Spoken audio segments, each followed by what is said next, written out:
it's a couple problems here, because if Allah is God, first of all, he asked these beings what would they want to do. When you read the Bible, God didn't do that. He spoke it into existence. But Muslims say that God does not have a spirit. He's not a spirit. So how is he communicating? How did he communicate to the ancient Israel? Oh, no, I know this one.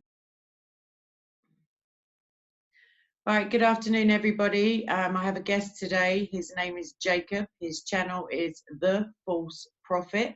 It's quite easy to find, unlike mine. You can go ahead and go over there and have a look. The thing that we're going to be discussing today is Islamic polemicism.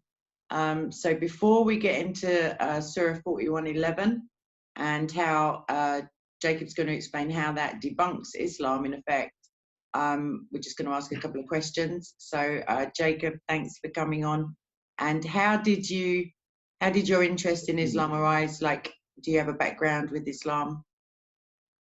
Well, how my interest came about for Islam is basically it's connected to the type of person I am. I'm the type of person who I have an investigative mind. So anything that's like an on the edge topic dealing with like sci-fi type information, anything talking about evolution, the creation of the universe, anything that's based upon like metaphysics, religion, those type of things interest me. So basically, because of my natural demeanor about things, when I was on the internet looking up other things, it just so happened I saw a few videos about Islam debates coming up my timeline.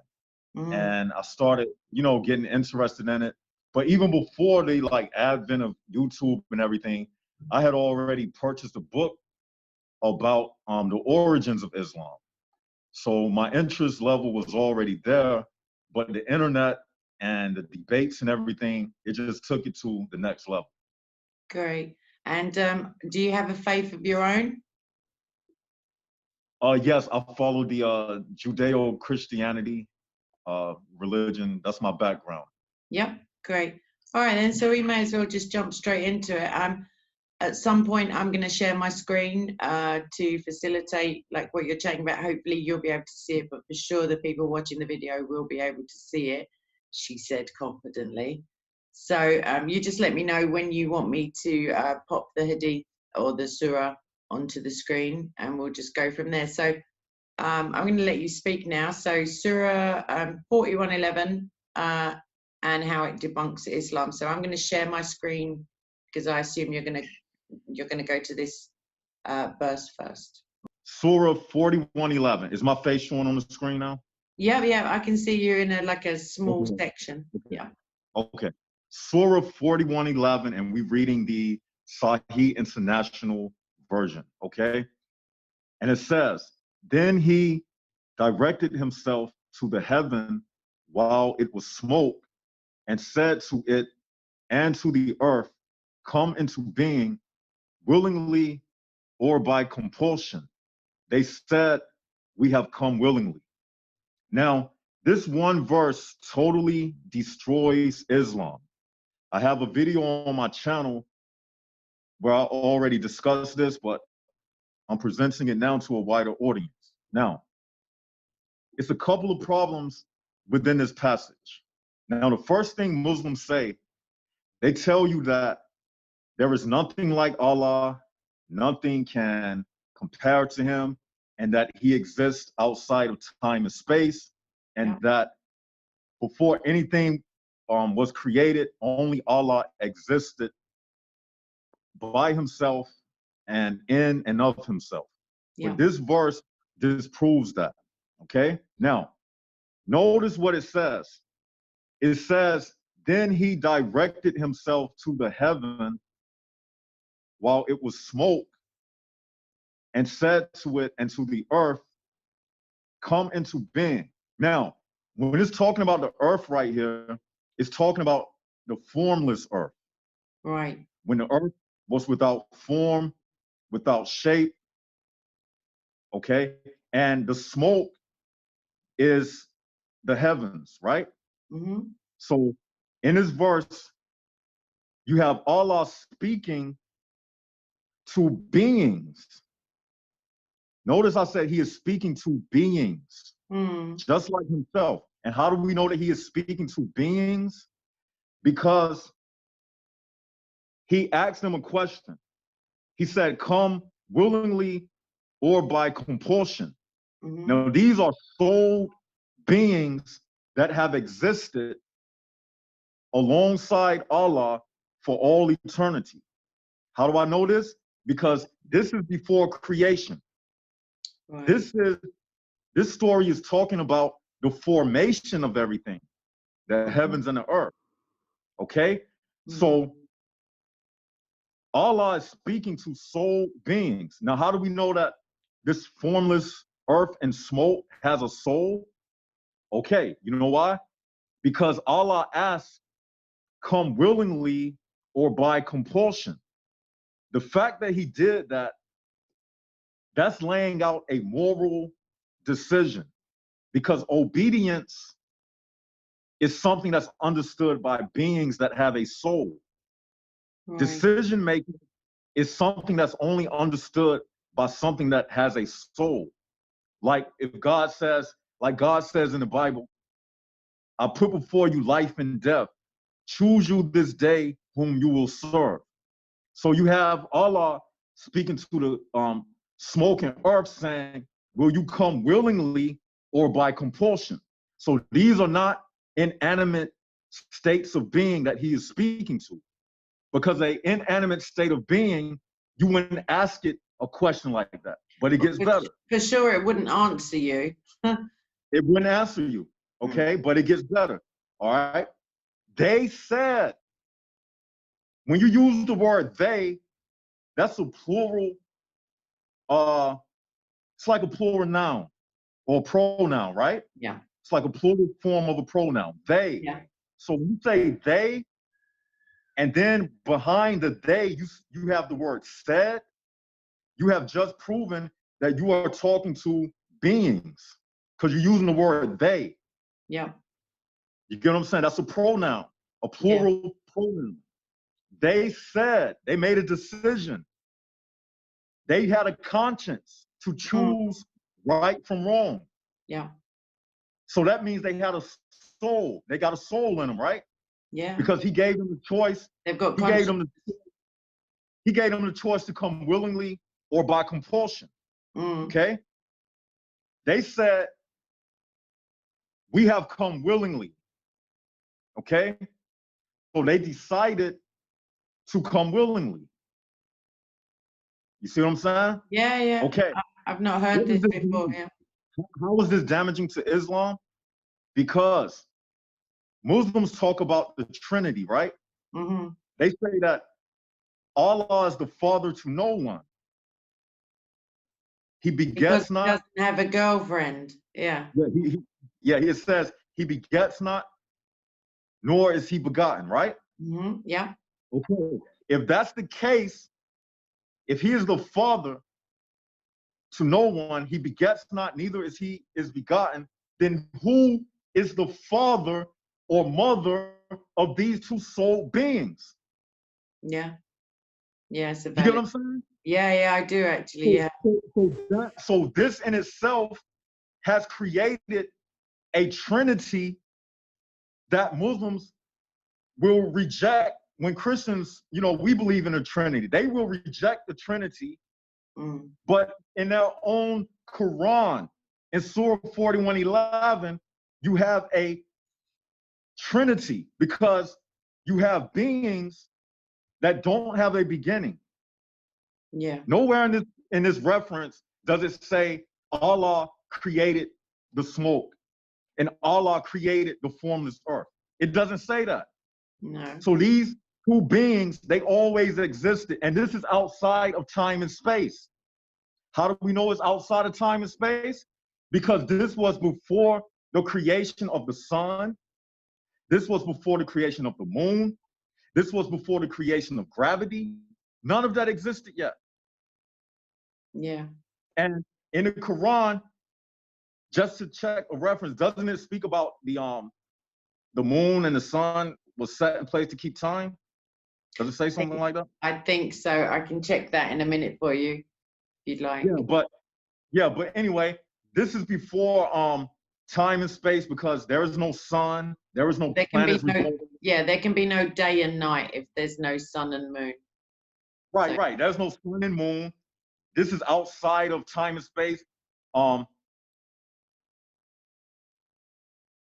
And it says that Allah directed himself to the heaven. Okay? That's another problem. If he directed himself, you know what I mean? And this is a false translation.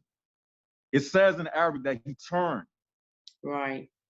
See, the Sahih international people, they very deceitful. I have seen plenty verses where they twerk the verse when they translate it into English, because they realize that if we put it out like this, it's a contradiction and somebody's going to catch it. Yeah. Like me, myself. So what they do, they doctor the scriptures. They doctor their verses, because in Islam, they are betting on you being ignorant. So the more ignorant you are, the better chance they have keeping their lie afloat. So that's why they doctor the verses and they do things like this, okay? Now, another problem we have, now, they say Allah is everywhere all at once. If he's everywhere all at once, why would he have to direct his attention somewhere look towards something? Because can I just point out another contradiction? It also says that he is always above his throne. So he's everywhere at once, but he's also always on his throne, and yet he comes down to the lowest heaven to hear the prayers of the believers. So at any one time, and it's always, he comes down in the evening time to hear the prayers, but obviously throughout the world, it's always evening somewhere, which means he would be literally, up and down I don't want to say, but up and down a lot. Yeah, so. Because the time zones, yeah. Yeah. But right here, okay, it says that he directed himself. Okay, this is the formula of God: omniscient, omnipresent, and omnipotent. Omnipotent means all powerful. Omnipresent means the ability to be everywhere at once. And omniscient, it means all wise. Yeah. So if he is omnipresent, he wouldn't have to direct his attention anywhere, because it will already be there. And we don't even have the problem of, currently Muslims say he doesn't enter creation, but as you've just discussed, creation hasn't happened yet. So he would literally have been everywhere. Yeah. Right. Here's another thing, Kay, I want to point out. Now, this is Allah's first time speaking the eternal Arabic, the divine Arabic of the Qur'an to these beings. Yeah. Because it's not recorded anywhere else where Allah spoke to the smoke and the formless earth. Nowhere else. Am I wrong or right? Yeah, it's quite early on. So if it's pre the earth, he had nobody to speak to, because as we know, there was no spirit and no sun, as in like the Trinity to commune with. Yeah. Right. Okay. Now, because this is the first time he spoke to this smoke and a formless earth, and it responded, that means this smoke and formless earth, we already proved that it had a soul, because it made a decision based upon moral, to obey or to disobey. Okay, so these beings, they understood obedience. Now, it's a couple problems here, because if Allah is God, first of all, he asked these beings what would they want to do. When you read the Bible, God didn't do that. He spoke it into existence. He said, let there be light. Yeah. He commanded the things to take place. He said, let the help me out, okay? The firmament divide from let the earth and the waters be separate. He separated the sky, the heavens from the earth. He then separated the dry land from the water, the light from the darkness. He said, let there be light, literally, and there was. So all of his initial commands were, happen, and it happened, basically. His word. So even the Bible shows that Yahweh, his word is powerful. Yes. It speaks things into existence. Yes. But here, and the Muslims say, only thing Allah has to say is be, and that thing is be. Yeah. You don't see that taking place right here. And this is at the very beginning of everything. We don't see Allah saying be. No, he's asking. He's begging. What have they decided? He's threatening, to be fair. He's saying, come, or I'll make you come, which is no choice at all, really. Yeah. He said willingly or by compulsion. Exactly. But they say there's no compulsion in religion. Yeah. Oh, you know yeah. So, yeah, I'll dispute that one. Yeah, and listen, so here's another thing. So Allah is asking, he's asking, giving them a choice to make. So he's not saying be. And the other thing is, these beings, how did they know the eternal speech of Allah? And this is the first time he ever spoke to them. Where did they go to school to learn the eternal speech of Allah? You know what that means? In Arabic, yeah. Yeah, how do they know what to respond and to say? You know what that means? It means these beings are all knowing. They have the ability. Muslims say that Allah is unlike anything. But if that's the case, if one of his abilities is omniscience, which is all knowing, then you can't say that Allah is the only thing with some omniscience, because these beings, they knew the eternal speech of Allah.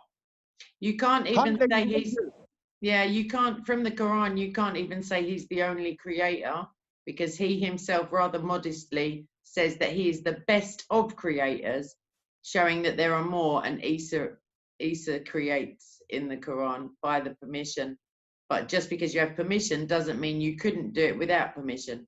You're not drawing the power from somebody else. You're just saying, I'm allowed to do this now. So, yeah. Right. And look, something else. What's the last thing I said, Kay? You were talking about the eternal language, the language that he commanded the earth and the smoke. So how did they know the language? Unless they've been hanging around for eternity and he was muttering to himself maybe, or I don't know. Yeah, how did they know what to say in response if they didn't have the type of mind that Allah has? Because you got to look at it like this. If Allah is not like anything in creation, that means he couldn't speak directly to these beings. Let me explain to you, because I think very deep, and sometimes I go deeper than what the average person is able to pick up, so I'm going to slow it down, not being arrogant or anything. Now, when you have a phone device and somebody else have a phone device, in order for you to communicate with the next person, there has to be some type of transceiver in your phone device, a transceiver and or receiver in your phone device to make it compatible with the other person's phone device, so you can speak to each other. You have to be on the same frequency. Yeah. So if there is nothing like unto Allah, that means he can't speak to anything, because in order for communication to take place, you have to be on a frequency, and there has to be something inside of the person that's communicating and inside of the person that's being communicated to, that is common to both parties. The other thing I'd add is just off the top of my head is that if there can be nothing like unto him, he shouldn't rather have created humans who communicate by speech in Arabic, because if that's his own holy, you know, language, other than the fact that he gives each prophet to the nation in the tongue of their choice, kind of thing, just the knowledge of Arabic, the transmission of Arabic, the understanding of Arabic, when the earth and the smoke spoke back to him, means that he is like unto them. Yeah. That's what I'm saying. There has to be something inside of each device, using the phone example. Now, applying that phone example to beings that have souls. We communicate on frequency levels. So if I don't have anything in me that's not inside of God, then he can't communicate with me because there is no link. And that's why Islam, that's another reason why Islam don't make sense, because they say that Allah is not a spirit. But we know that because we have a spirit inside of us, because the Bible tells us that we have the spirit of God in us because he breathed his spirit inside of us. That's the common shared thing inside of man. Yeah, we're made in his image. That's it. Yeah, we made in his image. So we are a reflection of God. We have our spirits come from God. Muslims say that Allah is not a spirit. So if he is not a spirit, then what is the linkage that is allowing him to communicate with you? Because again, in every device, there has to be something compatible in one walkie-talkie in order to communicate with somebody else on another walkie-talkie. So you got to have that. You got to be able to channel in on the same frequency. You got to have something in order to be able to communicate. Because you can't communicate with something that's not. Something else you can't communicate. That just popped into my mind is I think it's a hadith. It could be a surah. It's talking about Allah will come to them in a shape which they do not recognize, speaking about Muslims, and they will seek refuge in Allah from this apparition because they don't recognize him. And then it goes on to describe, it says, and then he will appear in a shape that they do recognize. And in order for them to recognize him, he has to be, firstly, he has to be in time and space. Secondly, he has to have a previously exhibited shape. And one of the hadith goes on to describe the Dajjal, who is the Antichrist. And it tells us that he is hen-toed and deep-seated and he has one eye. And reassuringly, the verse then finishes with but if you're afraid, know that your Lord does not have one eye. So we know that Allah doesn't, well, we know that he's hen-toed and deep-seated, strangely, but we also know that he does not have one eye, implying to me that he has two eyes and he's got this like not so nice visage. And just that linked with the language that we're speaking about here, the fact that before time he had some companions, whether they were still sentient beings with some sort of consciousness to be able to understand this command to come into being and to respond accordingly, to make a decision, confer amongst themselves between the smoke and the earth, and then get back to Allah and let him know, yeah, all right then. So all of that together to me doesn't suggest absolute holy uniqueness. Yeah, so sorry to just butt in, but carry on. Oh, no. So making my point again, see, the Muslims, they say that there's nothing like Allah, right? So I just got to drive this home. It's like, if I got an antenna, right? You got an antenna. That's the common bond that we share for communication. Yes. Allah is not a spirit. That's what Muslims say. The Muslim say he has a spirit. So what is your spirit? And I'm bringing all this in together to relate it back to Surah 41:11. What is the linkage that enables you to hear from Allah? Because if there is nothing like inside of you that's like inside of him, communication is impossible. Christians don't have that problem because we share the spirit of God. His spirit is inside of us. That's the communication link. Yep. That's the antenna that we have that our God has. That's the link. Our bond is the spirit that we have. So that's the problem. And that's the problem that Muslims have. And for this verse, relating it back to Surah 41:11, it proves that Allah is not the only eternal being. In another sense, proving that he is not the only thing that's like himself and there is nothing else like him. Because we have proven you have omniscient beings who understand the eternal speech of Allah. They didn't go to Arabic school like you have brought up. So how do they know this? And they have something inside of them that Allah has inside of him, because if they didn't, like I just explained, too late. it wouldn't be possible. There would be no linkage. So Allah is speaking directly to them. So that means they have an outlet plug that's connected to Allah in order for him to be able to speak to him, to them. Because if they didn't, the Muslims got to ask themselves, if they didn't have a connection in them like what's inside of Allah, then what was linking them to be able to hear No, Allah?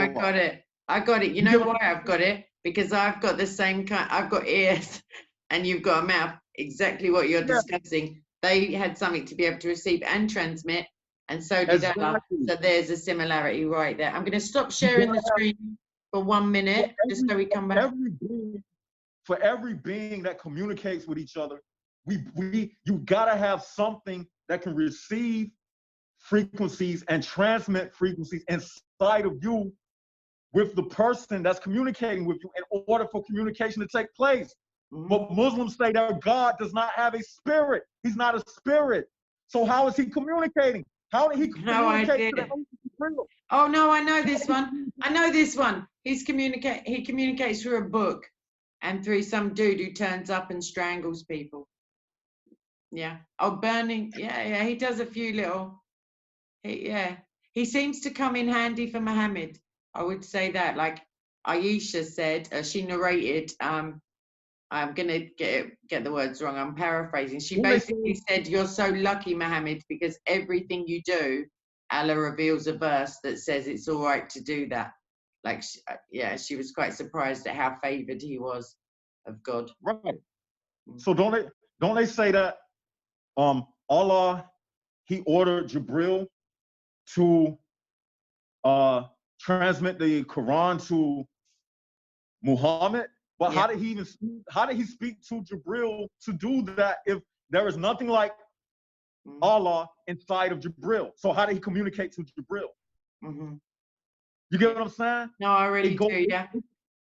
It goes back to basic premises of technology, how all technology operates.